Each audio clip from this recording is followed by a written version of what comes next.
Thank you very much, Francis, and thank you for inviting me here this afternoon. It's a great privilege to be here and to be speaking with this amazing panel. Now, much has been said about Channel 4 in the last few months, so what I thought I would do today is to put this all in the context of the role at Channel 4 that I have and the nature of the job that I do. I am really very aware on a daily basis that what I do is a great privilege, but also, without really being too earnest about it, it has a purpose in producing a vibrant and a raucous public realm in a liberal democracy. And that's true, I think, of everyone here today. Whatever different roles that we're playing in this great industry of ours, we all have the opportunity to contribute to that purpose. Certainly that sense of shaping and reshaping perceptions of the world is central to the job that Channel 4 is given by its parliamentary remit. And I believe, and I'll explain, that the mixed economy model of broadcasting, in which we have different variations of funding models and purposes, really does work very, very well in supporting what the public really want in this country, and we tamper with it at our peril. Now, my job is essentially part commercial and part editorial. Channel 4 occupies a very unique position. It seeks its funding out in the marketplace. I always take the opportunity of reminding everyone that we don't actually receive a penny from the taxpayer.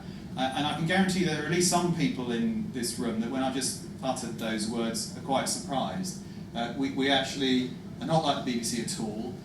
We are delivering a public remit, but we have to earn every penny out there in the marketplace. And what we do is very clever. We actually work what's called a cross-subsidy model. We do some commercial things to deliver the things that the remit demands of us that deliver public value, like news and current affairs and film and comedy, those things that are regarded and described generally as market failure genres. I hate that phrase, but they are things that do require a subsidy, and they are things that commercial players do a heck of a lot less of.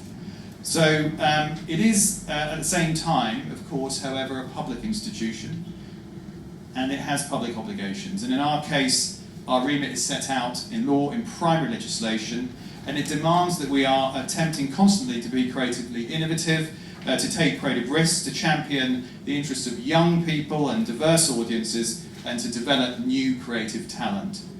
It's a remit that shapes the overall mission of the organisation, and it lives and it breathes across the full variety of our content. It is always a challenge to deliver to. It's a very, very high bar, and it's really something that rather than ticking boxes, it's in the culture, it's in the woodwork, it's in the ether of the organisation.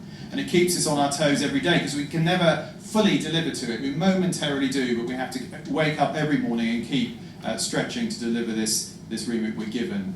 To experiment, to be distinctive, and find new ways to bring ideas to audiences with verve and with impact. Now, given the particular times that we find ourselves in, I have to speak to audiences quite a lot at the moment. So what I tend to do is I just literally look at the schedule for that week, and I seek to find examples of what I mean by delivering to the remit. So let's just take the last 7 days. BAFTA-winning Grayson Perry finished his wonderful and thoughtful series exploring how we live now through his art, this time looking at modern masculinity, ranging from cage fighters in the northeast to investment bankers in the city. I don't know whether you watched the series, but I think it's a fabulous, fabulous piece of television. On Tuesday we aired How to Get a Council House, a documentary series which puts the human face to homelessness. On Wednesday at 9 o'clock, political journalist Michael Crick took a forensic look at the views of the two figureheads currently at the centre of the referendum debate, Boris versus Dave.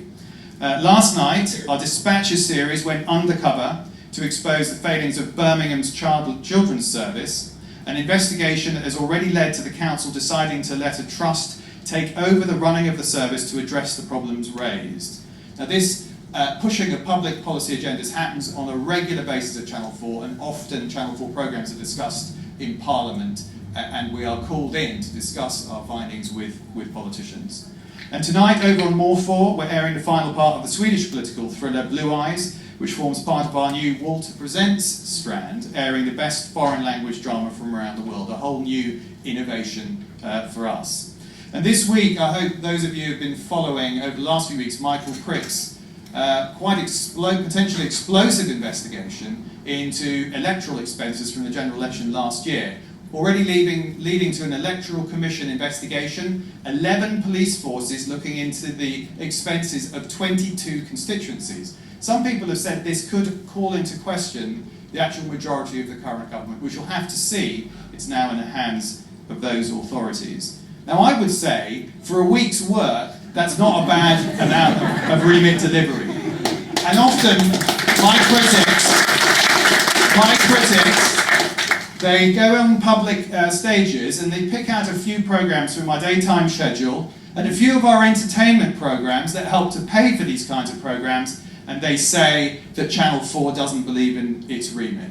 So today I want to remind you of how that cross-subsidy model, and remind you of how committed we are as a group of employees to delivering to it. And of course, we have other parts of our remit too. We have film. And last Sunday, Ken had a fantastic evening, but we were on tenterhooks because we helped to fund Andrea Arnold's film, American Honey, which I think, when you get to see it, is an absolutely wonderful piece of work, dealing with many of the issues of Ken's film. And of course, we've got part of our responsibility to push forward the work of female film directors, but we were very proud that Andrea was recognised with a jury prize on Sunday night, and she, whilst I want to take the opportunity of congratulating Ken, I'm sure we also support Andrea in her fantastic achievement.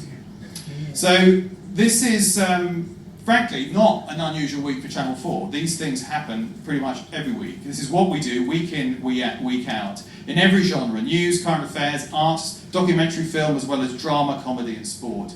We can take on the big social issues of our time, and this is what I mean when I say the remit lives and breathes in everything that we do. Later this year, we're very excited. Peter's about to go and shoot a very important piece of work for us that probably won't air until next year, but it deals with one of the big issues of our time, which is ISIS and its effect on young people in the UK and why they're drawn to it. We're also dealing with the thorny issue of celebrities and their past in an important drama called National Treasure, which will star Robbie Coltrane and Julie Walters, and tells the story of a fictional public figure accused of historic sexual offences. And of course, in September, we're going to have the extraordinary experience yet again of the Paralympic Games, this time coming from Rio. And those of you will have those wonderful flashbacks to 2012, when perceptions of disability in this country were transformed by the Paralympic Games, probably the ultimate example of the power of public service broadcasting to shift perceptions. I think one key to Channel 4's success is the unique model we have as a publisher broadcaster. We're different to the BBC, ITV and Sky because we have no in-house production, so no programmes are made within Channel 4. As a result, we work with over 300 companies up and down the UK, many of whom, of course, are small and medium-sized enterprises. And at a conservative estimate, the sort of chain that we're part of employs nearly 20,000 people in the industry, people, of course, like ourselves here today. And we do this because we have to earn this now £1 billion a year in the marketplace and spend over 70% of it not on shareholders, not on international expansion, but on maximising the amount that we invest back in screen. That's 72%, I've got that figure up over the last 5 years, is the highest ratio between income and programme expenditure in the industry worldwide. And our model continues to work well, despite all the changes that are going on. We had our annual results a couple of weeks ago, record revenues, record progress creatively in terms of awards, record content spend. So the model is working well. We're bringing more money in and putting more back into the creative sector. Our spend on programming is going up. Other public service broadcasters may not be, but ours is. And the robustness of our model has been underlined by a variety of experts in recent months, including Professor Paddy Barwise of London Business School, Enders Analysis, Ernst & Young, Ofcom, all of whom have stated very clearly that Channel 4 is sustainable well into the future. There is no business problem at Channel 4. And it can't be a creative problem either, because we've heard about some of these awards we've been winning already. But over the last 3 years, Film 4 backed films have won 7 Oscars, which is extraordinary, and numerous BAFTAs for film and for television, and of course Channel of the Year as well. Now, some people say that Channel 4 needs a new structure so that it can deal with Facebook and Google and all of these new entrants. But one of our many strengths as an organisation is we have innovated in how we deliver our services too. We were the first to deliver digital brands like E4 and Film 4. We were actually before the iPlayer with 4OD, and we were before everyone with the registration strategy that we have online now. That means that half of all the 16 to 34s in the UK are directly registered with us through our services, and we have nearly 14 million people now directly engaging with us, such that we can personalise the experience they have online and also deliver a much more efficient advertising experience. So the model continues to evolve, and we believe we can continue to compete. This is a business in strong health, so inevitably I have found the discussions about our funding model rather puzzling. The politicians are continuing to weigh up their options, so all we can do really is to keep focusing on our day jobs. The job to enrich the public realm and contribute to a more informed public debate. And this is what we're going to keep doing.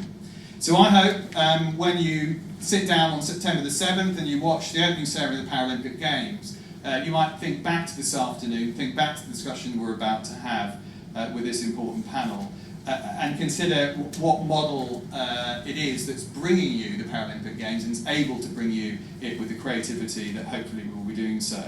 Because by that time, we will be 12 months from this rather odd leak whereby a document was photographed in the hands of a civil servant walking down Whitehall, and at the top of the document it said plans to extract greater public value from Channel 4, focusing on privatisation. This after an entire summer in which the government was at pains to say that there were no plans to privatise Channel 4 or to interfere with its business. So a year will be a very long time to try and manage an organisation through this level of uncertainty. And now that we have a good outcome with the BBC charge renewal, let's hope that people's attention and focus turns to Channel 4 and that we can get back to our business as soon as possible. Thank you very much.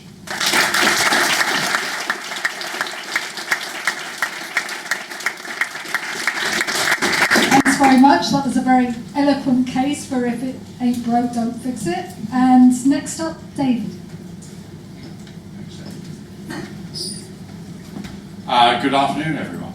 My name is David Elstein. I'm a retired broadcaster, semi-retired producer, and the last time I stood before a trade union audience to talk about Channel 4 was on a summer's day, well, May, in 1979.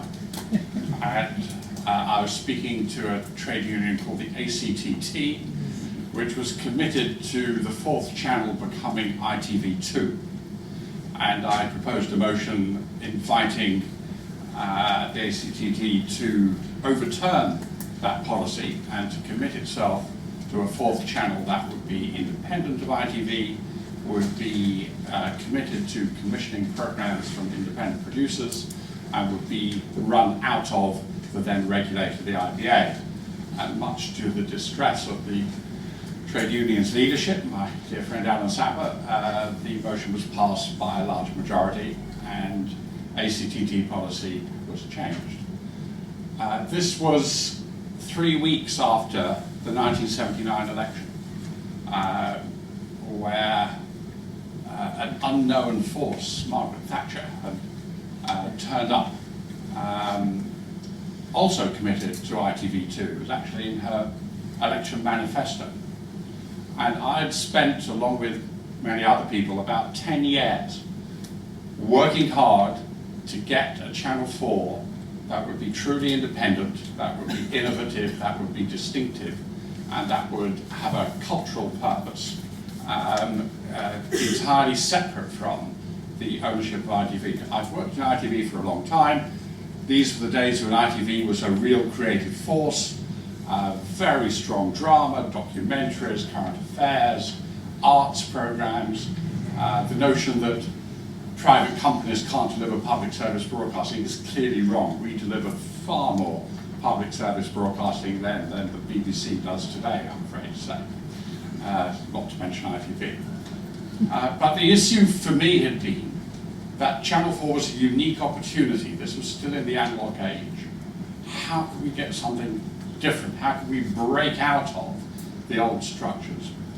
And as luck would have it, the minister charged with drafting the ITV2 legislation in the Home Office was an old school friend. Peter and I went to the same school, and this chap, Leon Britton, had been a couple of years ahead of me, and I knew him quite well.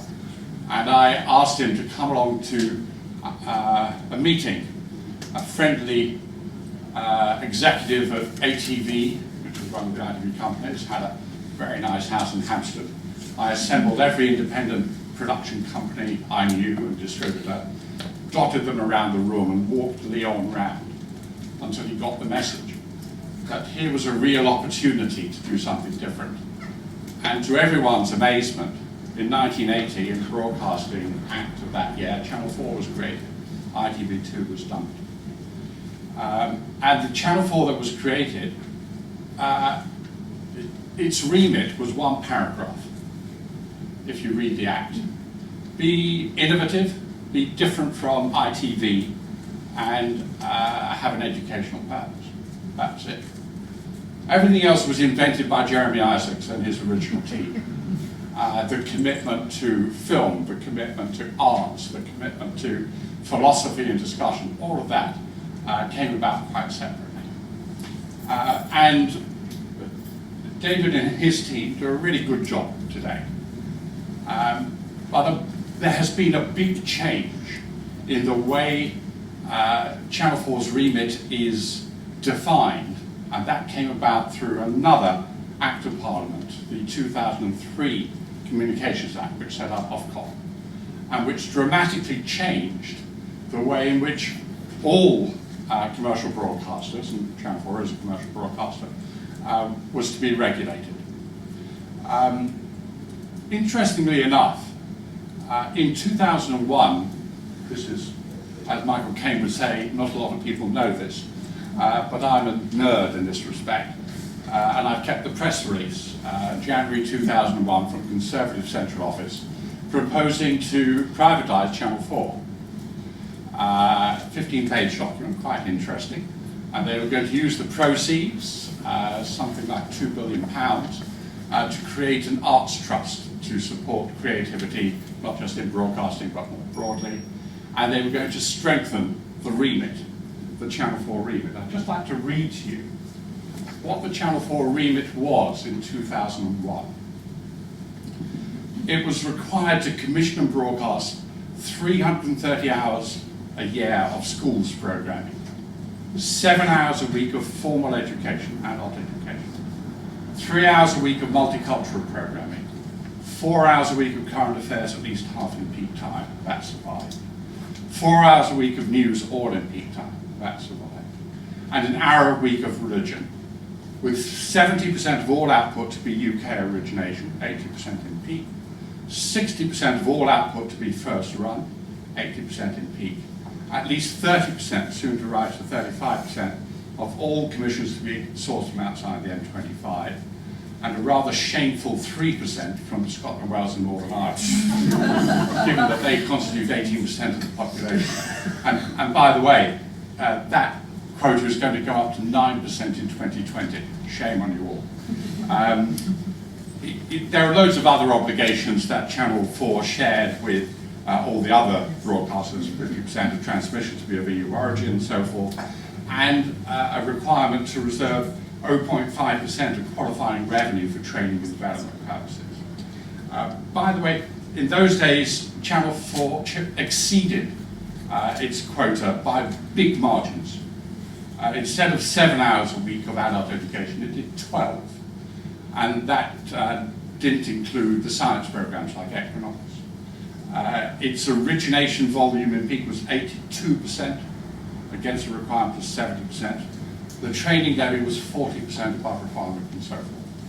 And that was the remit that the Conservatives said they were going to strengthen. Good luck with that.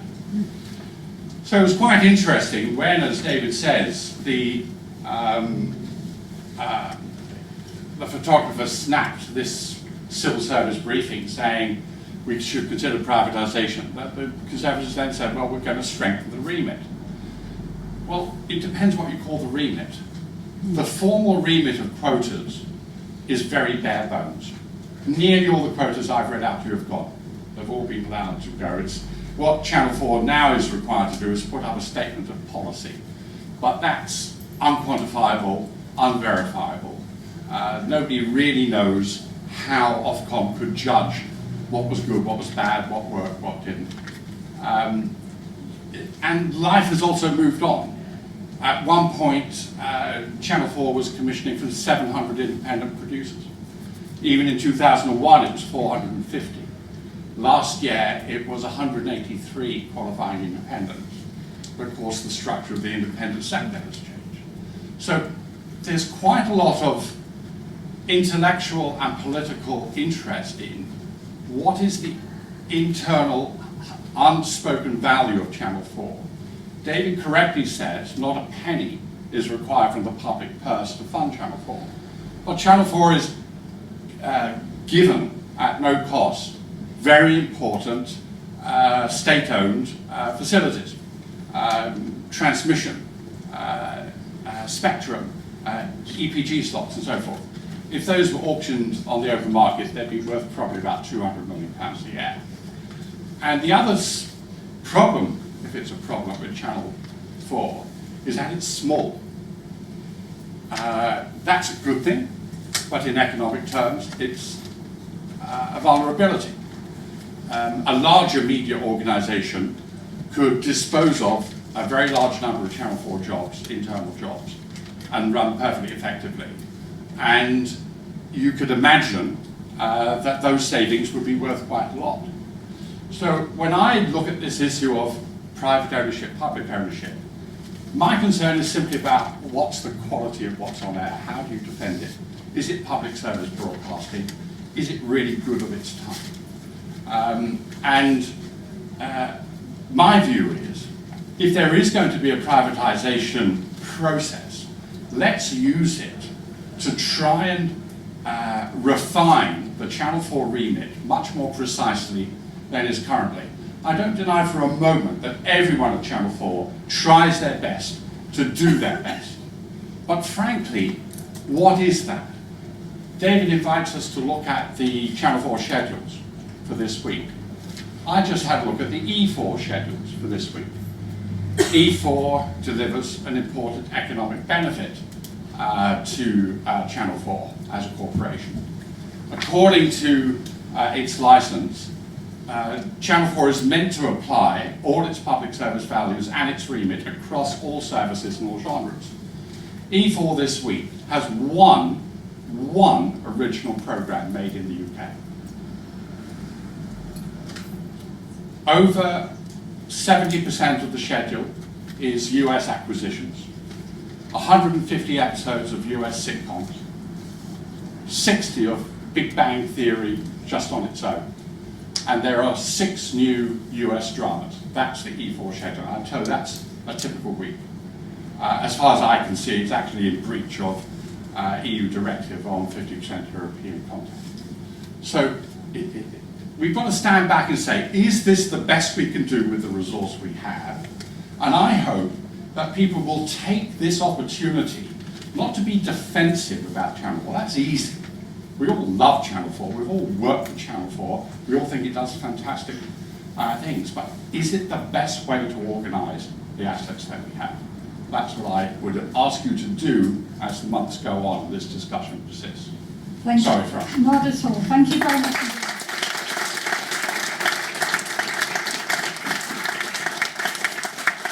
I think that's livened the debate up, and I will be giving David the right of reply at those points. But first of all, I want to hear from Ken. Thanks very much. First of all, extraordinary surrounding for a trade union to meet in. I've met in a few smoky buildings in my time, but this is something else. And while we're talking about the union, I think one thing just needs to be said in case it gets forgotten.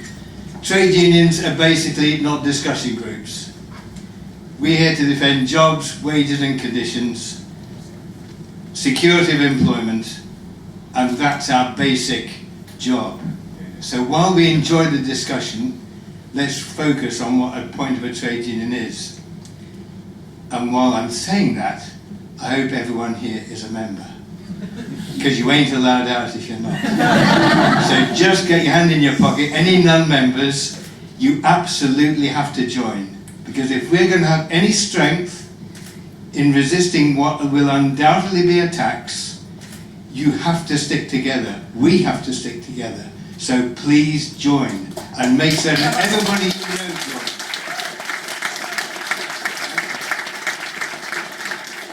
Now, obviously the issue is privatisation.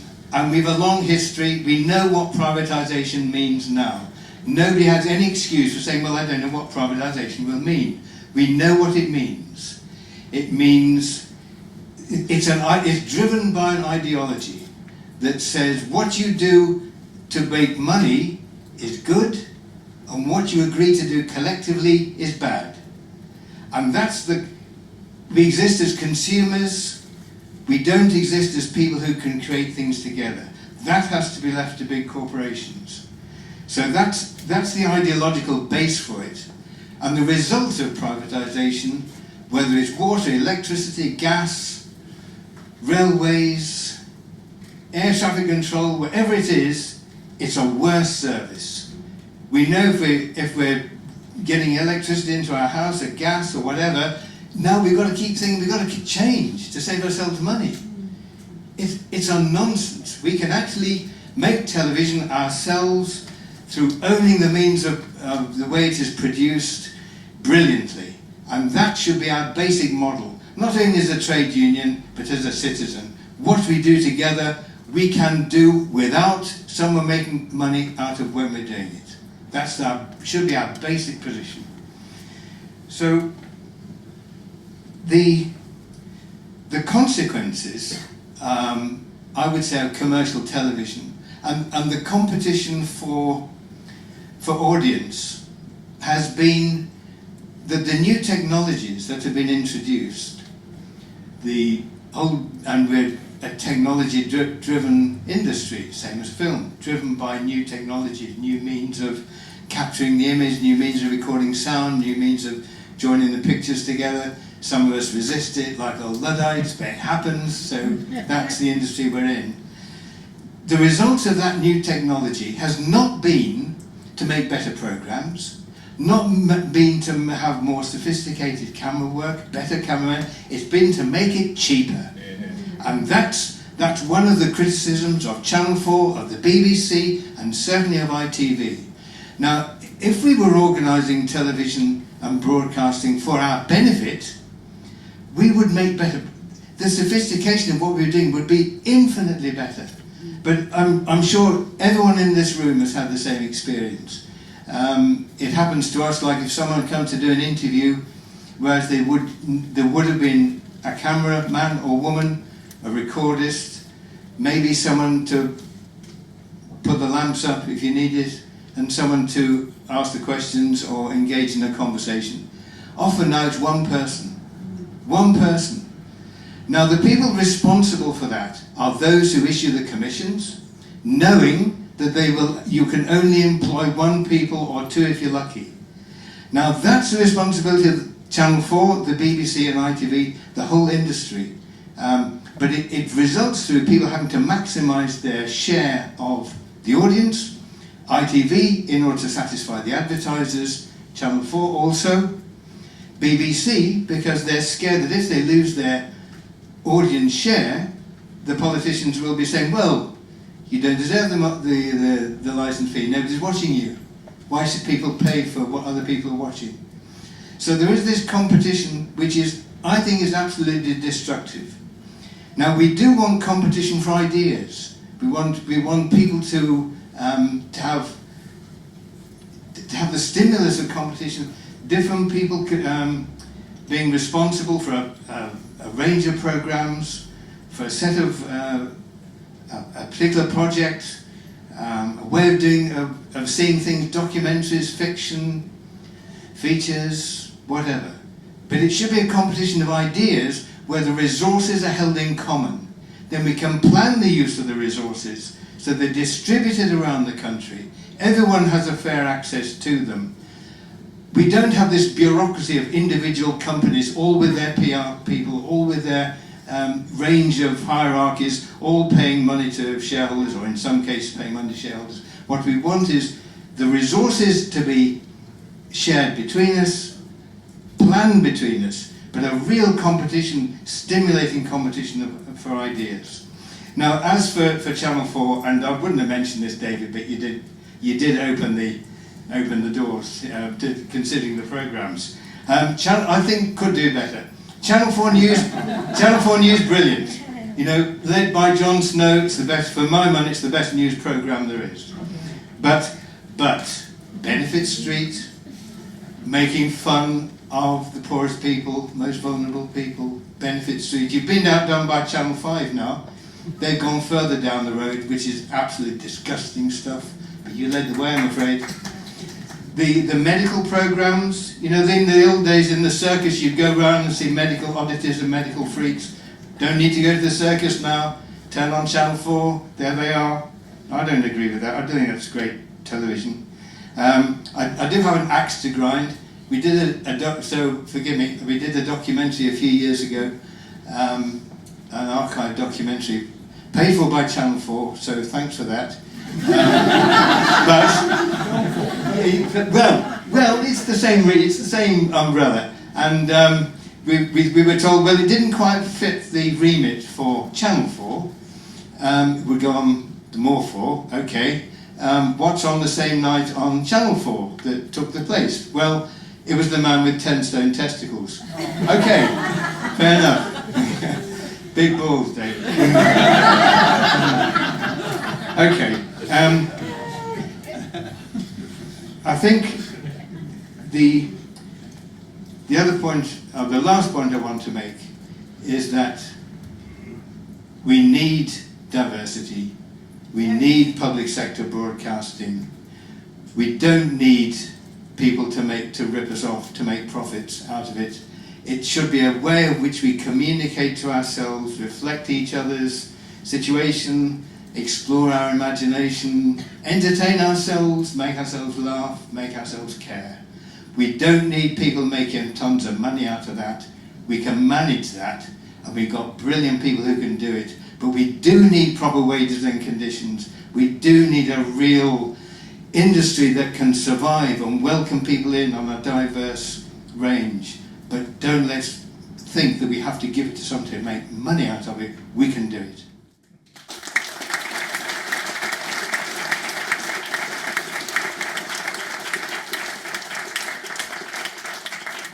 Thank you, Ken, and last but definitely not least, Peter.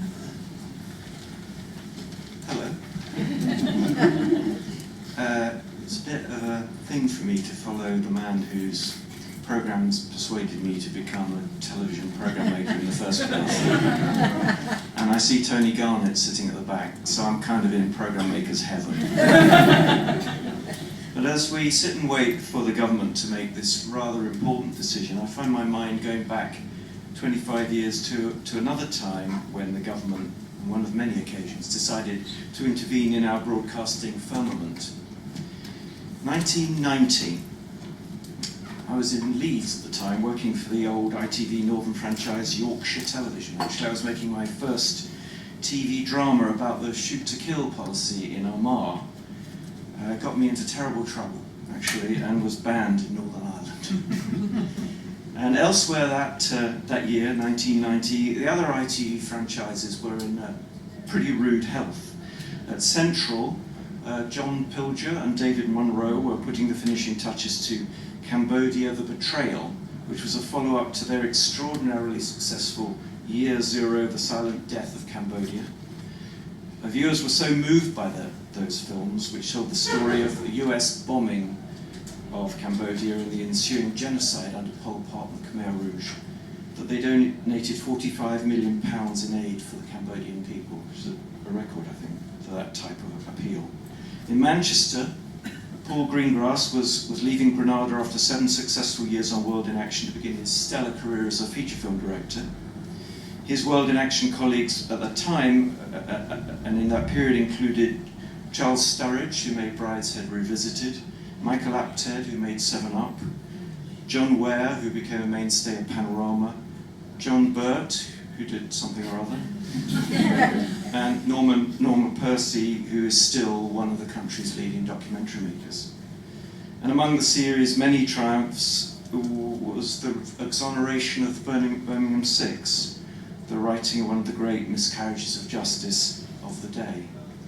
And as has been alluded to at Thames, Roger Bolton was still dealing with the aftershocks of their This Week programme Death on the Rock, which Francis referred to, which suggested that 3 IRA members had been shot by the SAS when they were either without warning or while they were attempting to surrender.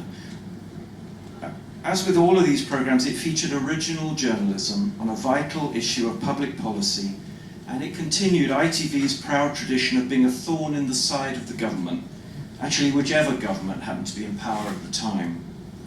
But what we didn't know as we beavered away in our little cutting rooms up and down the country was that changes were being drafted in London which would sweep away the entire edifice on which this slew of award-winning and headline-grabbing programming was made. In fact, excising a complete tier of what we rather quaintly called public service broadcasting. Let me explain.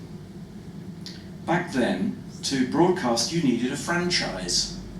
ITV franchises were allocated by the Independent Broadcasting Authority, the IBA. To have your franchise renewed, you had to win what we call brownie points with this independent regulator. And the best way to do this was to make adventurous, risk-taking programs which fulfilled the remit, the terms of your franchise. And the IBA guarded this remit fiercely. Unless each ITV company made a sufficient number of high-quality, factual, children's, regional, religious and news programs, their franchise to broadcast at all would be taken away and given to a more deserving organisation. And this system had created something on the face of it quite bizarre. An overtly commercial operation funded by advertising which produced exceptional and often quite demanding programmes. Sound familiar? Why? Well, because the requirement to meet the editorial terms of the franchise was judged by TV management to be more important than the need to make excessive short-term profits. No franchise, no profits at all, obviously. And then came the 1990 Broadcasting Act. All that changed almost overnight. Franchises would be auctioned to the highest bidder, and ITV companies would be floated on the stock market. My company, Yorkshire TV, floated in 1991. Suddenly we had new shareholders, to which our board was answerable. The key determinant became the stock price. The response of the IBA to our output came a distant second. In fact, the IBA were now required to allocate the franchises to the highest bidder with little or no regard to programming track record. Okay, that's fair enough, but what actually happened to programmes? Can we quantify it? In British TV, the gold standard are the BAFTA and RTS awards, and they're given for one thing alone: excellence in programme making. Assuming the changes took a year or two to bite, I decided to look at the number of awards won by ITV in the 10 years leading up to 1993 and compare it with the number of awards won by ITV in the 20 years following 1993. And this is what I found. In the period 1983 to 1993, the previous 10 years, ITV won roughly 28% of all national BAFTA and RTS awards presented. Between 1994 and 2004, ITV won 15% of the available awards, and in the period 2005 to 2014, this fell a little further to 14%. So prior to the changes, ITV was winning a little less than 30% of awards for programme excellence, and in the period following, this collapsed to about half this number. Replacing striving for brownie points with the need to maximise profits led to an almost immediate collapse in ITV programme standards. And if you look at the awards for journalistic excellence, the picture is equally damning. In the decade preceding 1993, ITV was winning a massive 39% of all RTS journalism awards. Quite hard to imagine now. In the ensuing decades, this fell to 22%. Again, little more than half the pre-change figure. But hang on. Of course, none of this is relevant, is it? If Channel 4 were to be sold, there would be cast iron guarantees about the remake, wouldn't there? Strangely enough, the same assurances were given when ITV was sold. But within 2 years of the new act, that great pioneer of challenging programmes at Granada TV, David Plowright, was on his way out. He left saying, "The schedule used to be led by programmes, but now ITV is moving towards the US system of a market-led schedule whose sole purpose is to sell goods to consumers." The 2003 Communications Act relaxed ITV content obligations.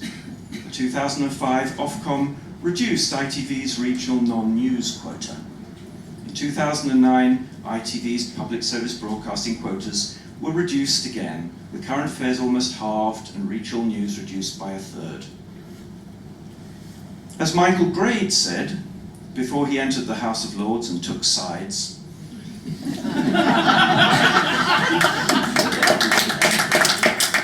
"Just look at what ITV has been up to since 1993, he said, constantly pestering for relaxations to their licence conditions. This is appropriate commercial self-interest, he said. It is the duty of any board with responsibility to shareholders to minimise these encumbrances and maximise profits. Of course, he said, with management share options, it's a joyful duty to discharge." And you know what? Well, the funny thing is, to someone like me, now no one talks about this. No one mentions it. It used to be a badge of honour at ITV that we challenged the BBC in every serious area of programming, but no one now remembers those thrilling days. It's somehow accepted that ITV is a down-market, stultifyingly cautious broadcaster, as if it's always been thus, as if it were as inevitable as the weather. Well, it isn't, and it wasn't. It was done consciously, and a small number of people became extremely rich as a result. I know, I was there, I watched it happen. And this, ladies and gentlemen, is the fate that awaits Channel 4 if we allow the government to go ahead with privatisation. Currently, Channel 4 wins about 25% of all BAFTA and RTS awards. That figure has been flat for about the last 10 years. Imagine what will happen after privatisation. What will that figure fall to, do you think? 15%? 10%? A quirkily brave and occasionally brilliant broadcaster will be reduced, as ITV companies were almost exactly 25 years ago, to a profit centre. Hundreds of millions of pounds, which are currently used to make programmes, will be diverted into shareholders' bank accounts. And Channel 4, as we know it today, will cease to exist. And that's okay, if that really is your will. But please don't let it happen by stealth. This time we have no excuse. History's lessons are there on our television screens for all of us to see in ITV's sad and sorry tale of decline.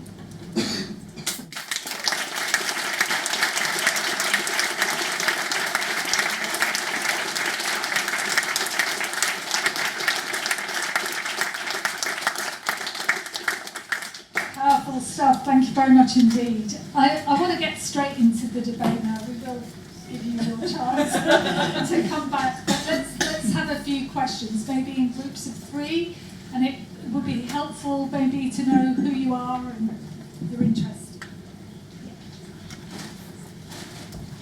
don't know, have we got mics? Or is it a case of stand up? It might just be best to stand up and do it. Yeah.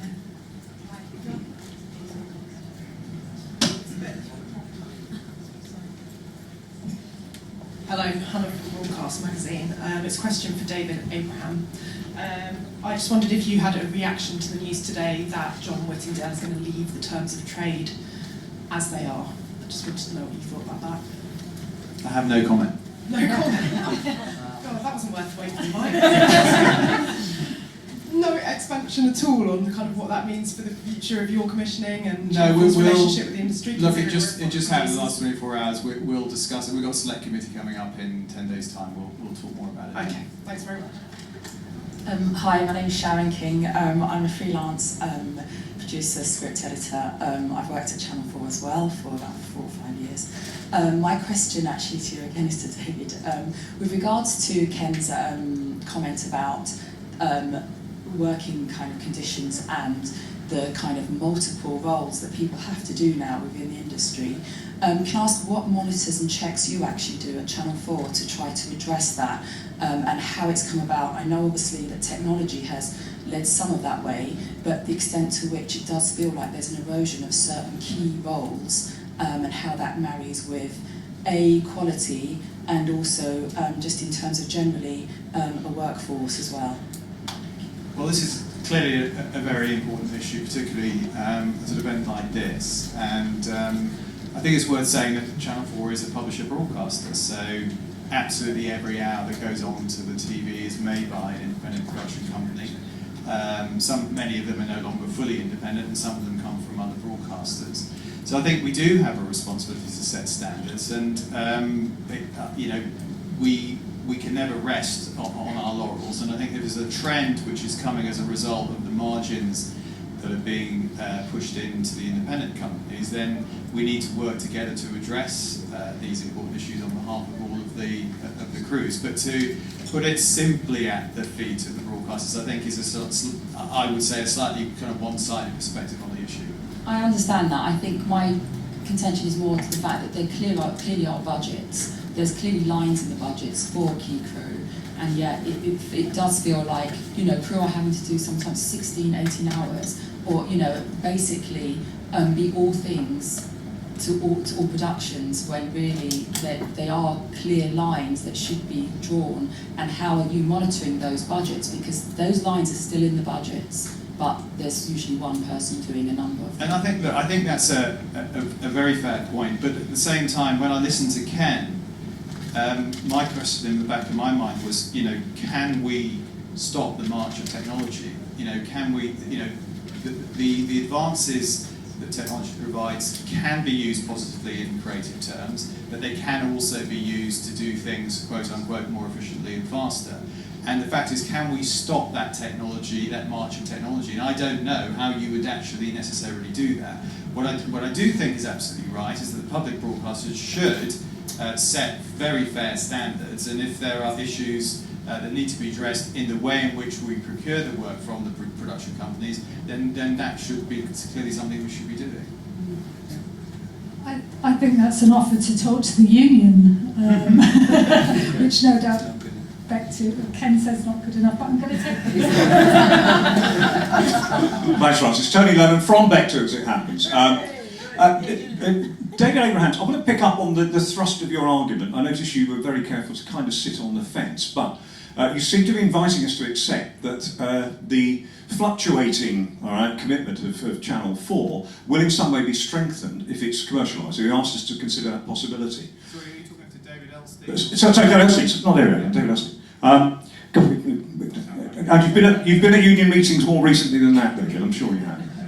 Look, why do you think this will be different from any other public sector privatisation exercise? And I've seen many, because I was at the BBC for many years at the height of the privatisation and outsourcing trend. Why would it be different from a position where a commercial purchaser looks at the obligations that come with the contract that they will inevitably have to sign and does that simple commercial calculation that the more the obligations, the lower the price? And in circumstances where the government is openly talking about the price they hope to raise, which is £1 billion, I suggest that the level of obligation the commercial purchaser is going to accept is going to be quite low. So why should the sale of Channel 4 be different from what I've witnessed in the BBC, in the sale of other departments where the price was dictated by the level of obligation that the purchaser had to make? Well, bear in mind, I don't care what the price is, because it could be naught as long as the quality of programme goes up and public service broadcasting is improved. That's, for me, the only objective in life. It's interesting if you listen to what Peter was saying. I was responsible for running the ITV schedule from 1986 to 1992, i.e. before the impact of the 1990 Broadcasting Act. We put out a huge amount of very high quality programme. We're a commercial company. We're a profit-making company. We had shareholders, but we had obligations, and we had a tough regulator.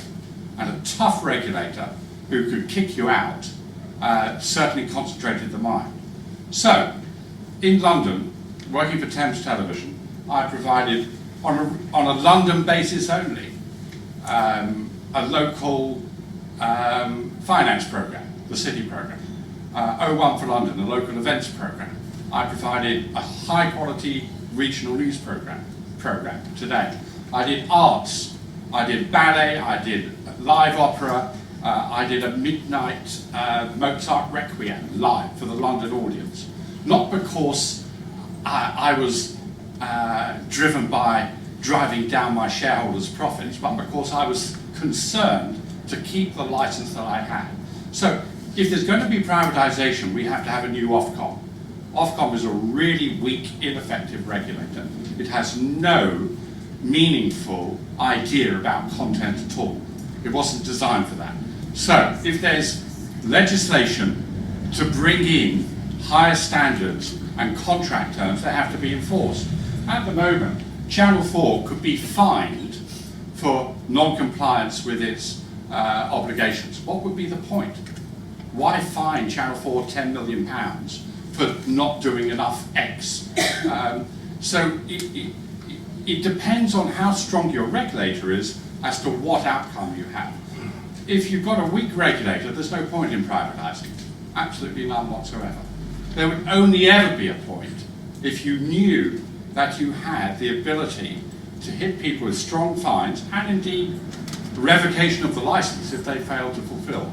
I personally would ring-fence the Channel 4 budget, £600 million a year. I would ring-fence the news budget at 25 million, the current affairs budget at 27 million. I would bring in all kinds of new obligations. I would revive some of the lost obligations. And I would say, are you interested? What do you bid for this? And then I would hold them to it. That's the way I look at it. I'm a very old-fashioned, regulator-driven broadcaster. I know what the discipline involves, because I had to live with it for 6 years. Okay, maybe we'll take a few more and then. Hi, I'm Sunita and I'm an actress. I think it seems to me from the conversations today that the problem is to do with the quality of content. So wouldn't the way forward, because obviously I think a majority of us are against the privatisation, is for all the broadcasting houses, the institutions, the BBC, Channel 4, ITV, to open up sort of better quality writing so that good work gets commissioned. Therefore, the public have a better service all round, and therefore the government won't feel that they have to step in and create this talk of privatisation. And for myself, I don't really watch a lot of television. I do look to America, obviously from a career aspect, because there is a lot more work, it's a lot more diverse from many, on many levels. I think the future of the UK, we're at a very important part because it's detrimental to the future. And I'm a big fan of Ken Loach because he's never had to sell out to Hollywood. He's about our society. And having a privatisation is just undermining everything and all our morals that we do stand for. So I think it's the quality of content and the lack of responsibility and the lack of duty of care to all the workforce that we have within the UK. That's probably just a general comment. I don't know if anyone wants to respond. Thank you very much. Thank you. David, I think some of us maybe aren't clear what you think is driving this talk of privatisation. Is it really about improving the service for the viewer or the workforce conditions, or what do we think is driving it? Ed? Well, I think what's driving it is an ideological thrust from this government. Was also echoed by the Blair government when they were in power. It's a commitment to the idea that private is good and public is bad. Just to follow that through for a second, seems to me that Peter talks rightly about when ITV was doing good work. Absolutely, I mean, and very well put. But let's think back. I mean, ITV used to be a myriad of small companies, all with a specific regional responsibility based in the regions. Now that was bound to fail. It was inevitable that would give way to 2 or 3 big companies and then one big company. That's the name of the game. It's called monopoly. We've all played it. Think back, why should television be any different to the car industry? Think of the old ones amongst us will remember. The Morrison, the Riley and the Wolseley and the MG and the Austin and all the many different car firms we used to have. They took over, each one, or the bigger ones, ate the smaller ones, and in the end we had one car company, and then the Germans got it. And of course that was going to happen to ITV.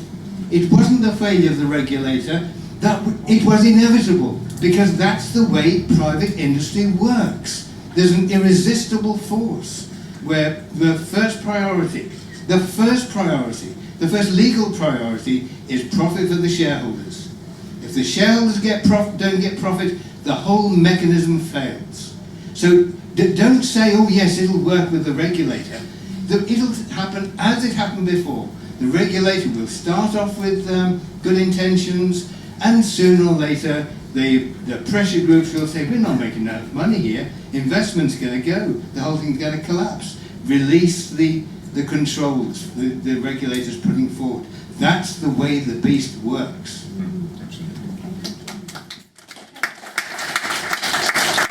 Any more? I realise I've been favouring the front of the room, but let's have this. Hello, I'm John West. I live in the Midlands. I don't work in the Midlands because it's been absolutely destroyed by the closing of Central Television. They've now got one studio, half the size of this room. They occasionally use for half an hour's news broadcasting every day. Pebble Mill has been destroyed, completely demolished. We've now got pathetic regional programmes made at BBC on the old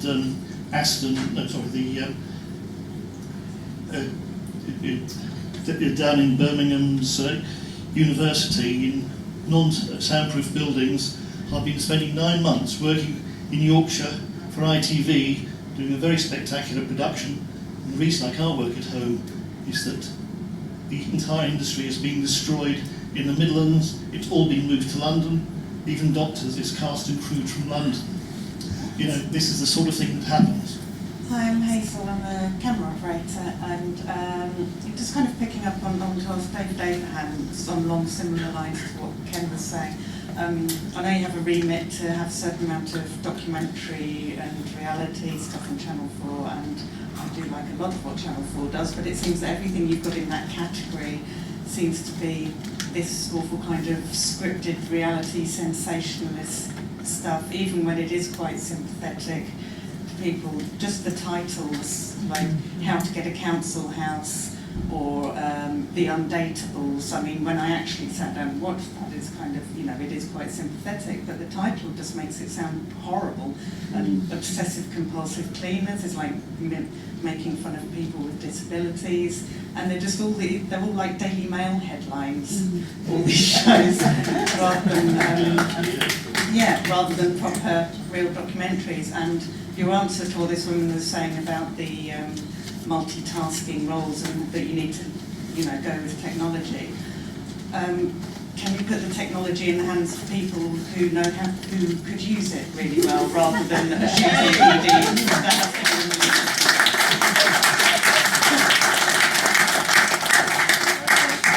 Daily Mail titles even when it's Daily Mirror content? not going to win on this one. Look, you know, it's possible that we live in a we're in a subjective industry, and the balancing act of trying to make programs in a way that deliver to the remit, but also that can be accessible. You can get as many people saying the Undatables is, I think it won quite a few awards, and it's done a lot to increase public awareness of the issues in the program.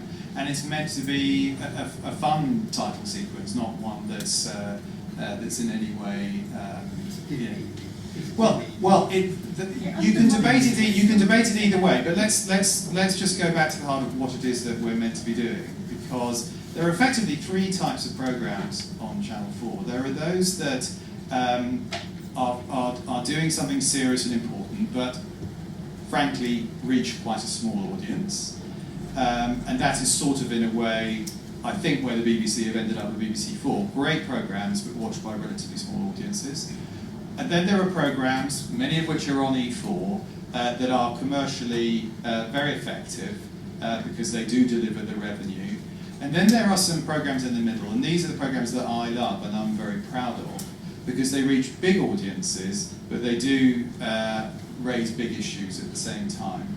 And I think shows like Gold Box and the Paralympic Games and 24 Hours in A&E are incredible pieces of programme making that do deliver immense amounts of public value to very big audiences. And I don't think it's good enough, frankly, to live in a world where either A, we want to put the clock back and believe that because broadcasters had a complete monopoly over the nation's attention, and we came home, as I did as a child, and there were only 3 channels, and therefore, frankly, I was, in a sense, both forced to watch rubbish, but occasionally I was lucky enough to watch something absolutely incredible, that if it were on television now and my children were to watch it, it's being seen in a very fragmented world.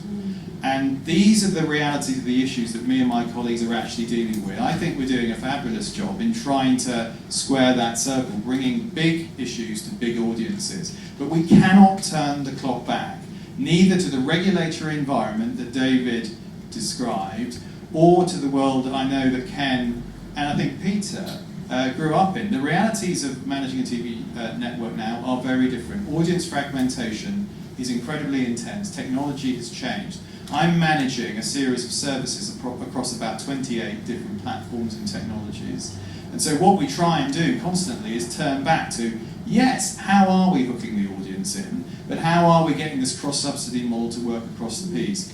And the BAFTAs and the RTS Awards and the Oscars reflect the fact that we are achieving those great creative heights. And if occasionally we do things that commentators or other people think are demeaning, it is not because the organisation is setting out to demean. It is because we're making value judgments, and the title of Undatables might be one of them, that you would disagree with. You would draw the line somewhere else. But who hasn't ever made a show where the team has disagreed over the best way to do something with integrity? Of course we're going to do that. We live in an argumentative industry, but please don't demean us as an organisation to say that we're setting out to demean, because we never do that.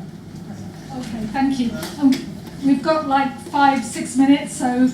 Really quick comment. My name's Emily. I am a young disabled filmmaker, and I just need to say it's horrifying that I have to wait 4 years to watch programming that I feel reflects who I am. Now, Channel 4 are fantastic Paralympic broadcasters, but if you're going to create content for an audience that is almost emerging as this new body of people, why then isn't there other content that is made alongside that with positive messages that isn't the Undatables, that isn't deliberately constructed to create a freak show? Do you watch The Last Leg? Yeah. Do you like it? Yeah. Watch Arthur Williams flying around the world. I mean, do you watch the Sochi Paralympics? I mean, we've had a more disabled-related programming.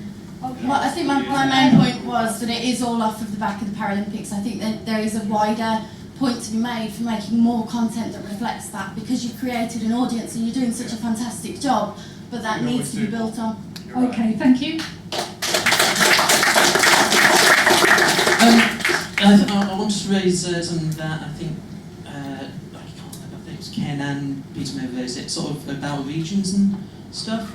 I've got a friend who lives in Scotland, very left-wing, member of the SNP, but he is a person who feels that both BBC and Channel 4 at times doesn't deliver anything to them because there's not much Scottish content that's appearing. And one thing that undermines arguments for the BBC and Channel 4, I think, to a degree, is the fact that there isn't representative content, and the same for when it comes to disability as well, appearing and so forth. Then, if there was more organic thing, you'd have more public on your side, otherwise you're starting to make enemies and people sign petitions. Thank you very much. I've forgotten now who I said. One here, thank you. Sorry, Elsie, go ahead. Is it on? Just a very quick question.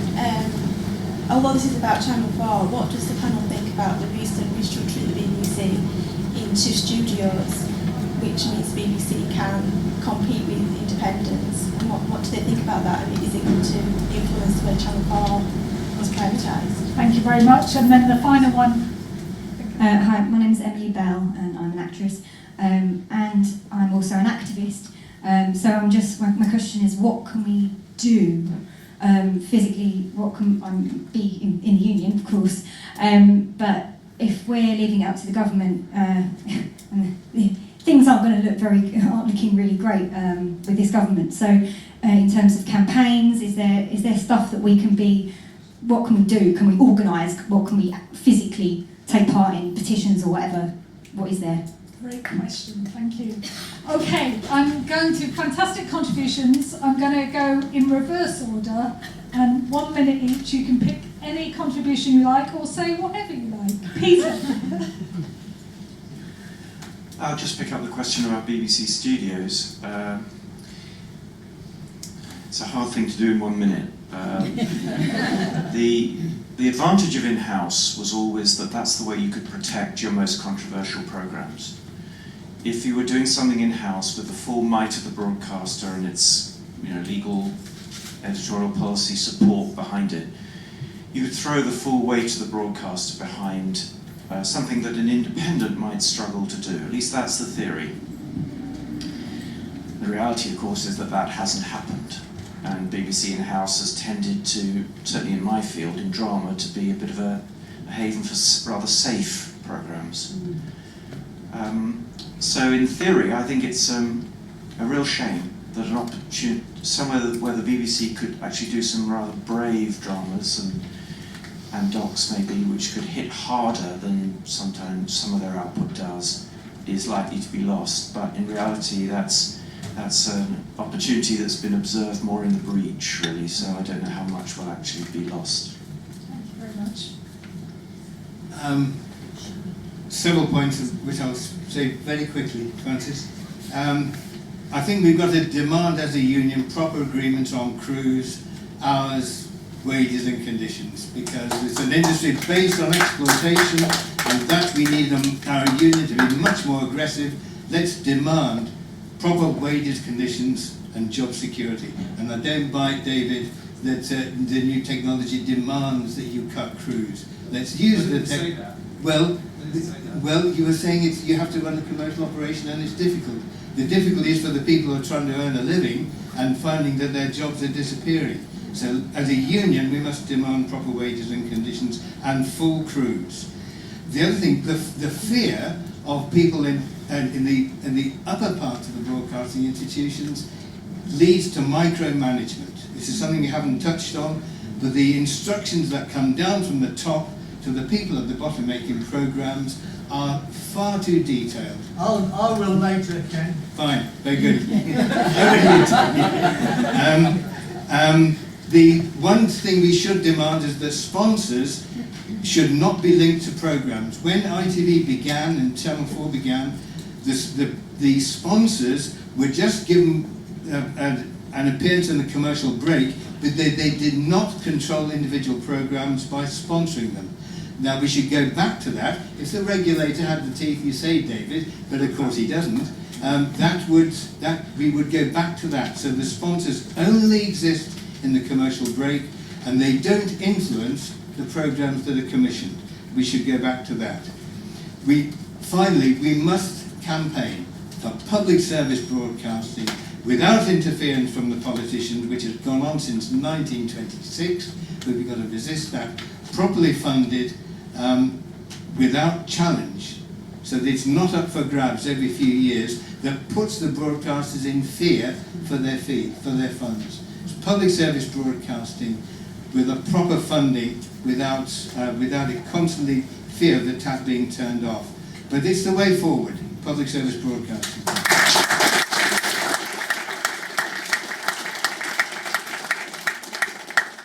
2 brief points. Response to Emily. Campaign, demand. Right to John Whittingdale. What the hell do you mean, strengthen the remit? What does that mean? How are you going to do it? Let's have a debate about it. On BBC Studios, in principle, I'm keen for the people who work inside BBC programme making to have their creativity released to make for everyone. Why not? That's what independent producers do, that's what ITV does. The problem is, it's a very big, bulky organisation. You can't just dump it into the independent sector.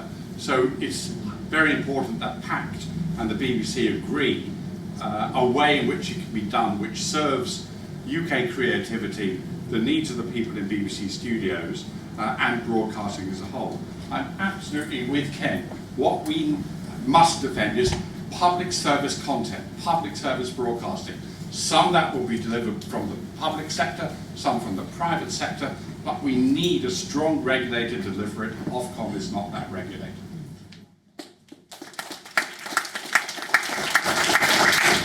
Picking up on the point about Scotland, the interesting statistic is that the further away from London you go, the higher our audience share. And it's highest in Scotland. And the SNP have told me that they felt that the coverage of the referendum in Scotland last year was handled extremely well by Channel 4 News and in a very balanced way. So I hope and I believe that the way in which we distribute the production across the country and the way we reflect through the representation of voices and characters and presenters is truly representative of the whole country, and we have been given this more stretching target for nations and regions by Ofcom over the next few years. The broader point I would make is this. You know, when you do a job like mine, clearly there's a heck of a lot of stuff that goes on that people won't necessarily agree with, good and bad, and we are not perfect. But this debate, for me, is now about whether the concept of full privatisation has indeed been rejected indefinitely, or whether it's been parked, and whether or not, in the period between now and the next general election, for example, this issue might return. So I think that is one issue. Secondly, what does privatisation actually mean? Is it a means to an end, i.e. towards full privatisation, or is it some hybrid of which no one has yet quite concocted? So there are lots of uncertainties here, and I think running a public organisation which has this responsibility to still be one of the biggest engines for production in the UK, it is important for everyone to realise that these stakes are really high and that uncertainty is never good. And I'm trying to keep the team on the road here, and so I think the purpose for me coming here today, whilst many of the debates we've had have been important ones, the biggest issue of all is that all of us, I think, in this industry do rely on Channel 4 existing in the same shape it is today. It can do more, it can spend more, but it needs to be free to do so, and uncertainty ultimately is never a good thing.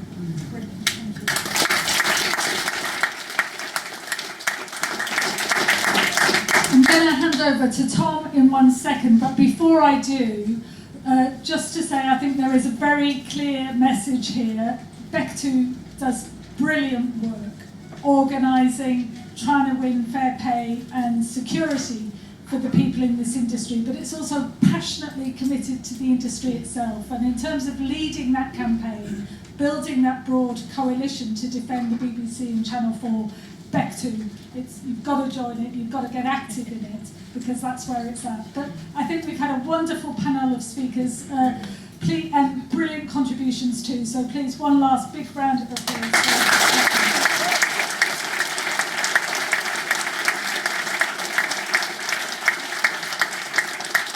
Hello everybody, just I won't keep you a minute.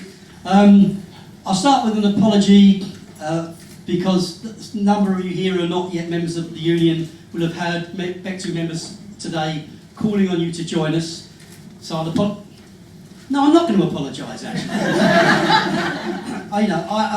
The fact is that we need a strong union in this country, and all those of you who are putting off until tomorrow, that day when you'll think about joining, are putting off until tomorrow and the day after and the day after, the time that we can really do something about your terms and conditions and about your pay. And you need to be inside the union, not outside. That's where you should be with us. I don't make any apology for coming back to you again and again and again, because I'm doing so not for me, but on behalf of all those Bectu members who are out there who need you beside them, helping them to improve the terms and the pay and the hours and all of the things that you're not happy with in our industry.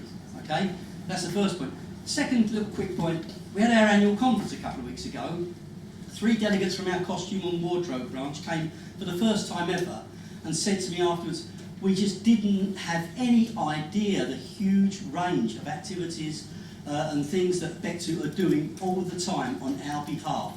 We were so impressed, and they were so proud of being members of the union. They've been members for a lot. One was the chair of the branch, and she wasn't aware. Can I just say, could you bring this to the Midlands for WSA? Okay. We don't have this at all. No, but that, I mean, we'll have to come and talk to me afterwards about that if you like. I'm a full member, but at the moment, this is organised within what we call the London Production Division of Bectu. It's organised by our fantastic writers, researchers, directors branch, and it's within London Production Division. But anyway, I want to point out that a number of you will have received this envelope, those who are not members, and if you put it down somewhere in the loo or at the lunch point or in your bag even, I want to give you another one now and join the union.